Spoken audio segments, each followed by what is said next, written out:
తెలంగాణ రాష్ట్రాన్ని ముంచెత్తుతున్న ఇథనాల్ పరిశ్రమలను గ్రామీణ ప్రజలు ఎందుకు వ్యతిరేకిస్తున్నారు? రాజకీయ పార్టీలు, ప్రజాప్రతినిధులు, ప్రజా సంఘాలు, సాధారణ పట్టణ ప్రజలు తరచుగా అడిగే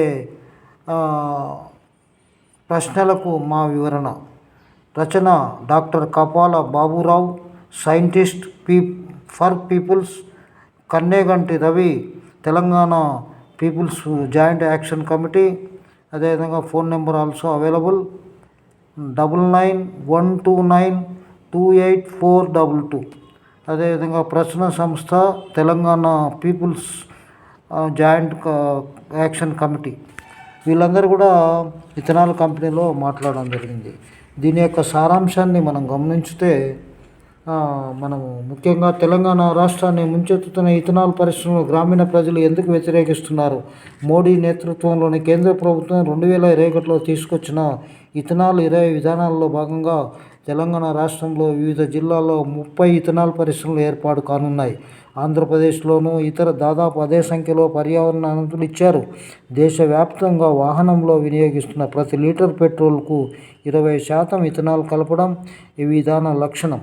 ఇందుకు అనుగుణంగా దేశంలో ఇథనాల్ ఉత్పత్తిని పెంచడానికి వివిధ రాష్ట్రాల్లో ఇథనాల్ పరిశ్రమల ఏర్పాటుకు కేంద్ర ప్రభుత్వం ఇబ్బడిగా అనుమతులు ఇస్తుంది.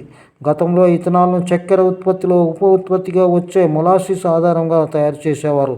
ఈ ఇథనాల్ను ఎక్కువగా లిక్వర్ ఉత్పత్తికి వినియోగించేవారు. తాజా విధానం అదేవిధంగా ప్రకారం ఇథనాల్ను పెట్రోల్లో కలపడానికి వీలుగా మొలాసిస్తో పాటు చక్కెర, చెరుకు రసము, బియ్యము, నూకలు, మొక్కజొన్న, జొన్న లాంటి ఆహార పదార్థాలతో ఇథనాల్ను తయారు నిర్ణయించారు.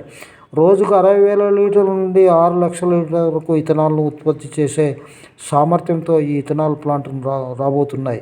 భారతదేశంలో తెలంగాణ, ఆంధ్రప్రదేశ్ సాధారణ ప్రజలకు ఇథనాల్ పరిశ్రమల గురించి పెద్దగా అవగాహన ఉండకపోవచ్చు. ఇప్పటికే ఆయా పరిశ్రమలు ఉన్న ప్రాంతాల్లో ప్రజలకు అవి వెదజల్లే కాలుష్యం వారి జీవితానంలోకి వచ్చి కొంత అవగాహన వచ్చి ఉండొచ్చు. ఇప్పటి వరకు ఇథనాల్ పరిశ్రమలు ప్రధానంగా చెరుకు ఫ్యాక్టరీలకు అనుబంధంగా మొలాసిస్ ఆధారంగా నడిచేవి. తెలంగాణ చక్కెర ఫ్యాక్టరీలు తక్కువ కాబట్టి ప్రజలకు వాటి అనుభవం కూడా తక్కువే. పైగా ఇప్పటి వరకు ఇథనాల్ను ప్రధానంగా లిక్వర్ పరిశ్రమకు ఉపయోగిస్తూ వచ్చారు, పెట్రోల్లో కలపడం కాదు. 2021లో కేంద్రం తెచ్చిన ఇథనాల్ 20 విధానం తరువాత పెట్రోల్లో కలిపి మిశ్రమ ఇంధనంగా మార్చడానికి ఆహార ధాన్యాల ఆధారంగా నడిచే ఇథనాల్ పరిశ్రమలు ఉనికిలోనికి వస్తున్నాయి. ఎక్కువ భాగం ఇప్పటి వరకు అవి నిర్మాణ దశలో ఉన్నాయి. పైగా వాటిని ఇథనాల్ పరిశ్రమలని గుర్తించకుండా విత్తనాల పరిశ్రమలని ప్రజలు భావించడం వల్ల కూడా ఆయా పరిశ్రమల సమాజంలో పెద్దగా చర్చ జరగలేదు. రాజకీయ పార్టీలకు, ప్రజా ప్రతినిధులకు, ప్రజా సంఘాలకు కూడా వీటిపై ఇంకా స్పష్టమైన అవగాహన లేదు. వీటిపై ఆయా రాజకీయ పార్టీలు, ముఖ్యంగా ప్రజానుకూల రాజకీయ పార్టీలు కూడా ఇప్పటి వరకు ఒక వైఖరి తీసుకోలేదు. ఇథనాల్ అంటే ఏంటి? ఇథనాల్ అంటే మనం సాధారణంగా మద్యం అని పిలుస్తున్న ద్రవం.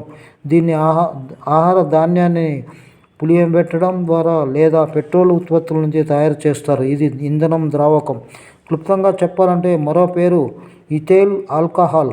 ఉపయోగాలు: ఇంధనం, మద్యం, ద్రావకం, తయారీ, ధాన్యాలు పులియబెట్టడం, పెట్రోల్ ఉత్పత్తుల నుండి అదనపు సమాచారం. ఇథనాల్ రంగులేని వాసన కలిగిన ద్రవం, నీటిలో బాగా కరుగుతుంది. అధిక మోతాదులో తీసుకోవడం ఆరోగ్యానికి హానికరం. ఇథనాల్ను దేనికోసం వినియోగిస్తారు? ఇథనాల్ ముఖ్యమైన ఉపయోగాలు: ఇంధనం: ఇథనాల్ను పెట్రోల్తో కలిపి వాహనాలకు ఇంధనంగా ఉపయోగిస్తారు. పానీయాలు: ఇథనాల్ను బీర్, వైన్, విస్కీ వంటి ఆల్కహాల్ పానీయాల తయారీలో ఉపయోగిస్తారు. ద్రావకం: ఇథనాల్ ఒక మంచి ద్రావకం. దీనిని పెయింట్, వార్నిష్, ఇంకులు వంటి వాటి తయారీలో ఉపయోగిస్తారు. ఔషధాలు: కొన్ని రకాల ఔషధాల తయారీలో ఇథనాల్ను ఉపయోగిస్తారు. ఇతర ఉపయోగాలు: ఇథనాల్కు శుభ్రపరచడం, క్రిమిసంహారక, యాంటీ ఫ్రిజ్ వంటి అనేక ఉపయోగాలు ఉన్నాయి. సాధారణంగా ఇథనాల్ను దాని ద్రావక శక్తి, ఇంధనంగా ఉపయోగం మరియు క్రిమిసంహారక గుణాల కారణంగా విస్తృతంగా ఉపయోగిస్తారు. ఇథనాల్ తయారీకి ఉపయోగించే ముడి పదార్థం ఏమిటి?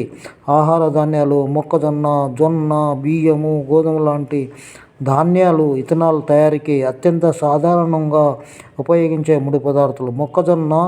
మొక్కజొన్న జొన్నలో అధిక మొత్తంలో స్టార్చ్ ఉంటుంది. ఇది ఇథనాల్ తయారీకి అవసరమైన చక్కెరగా మార్చబడుతుంది.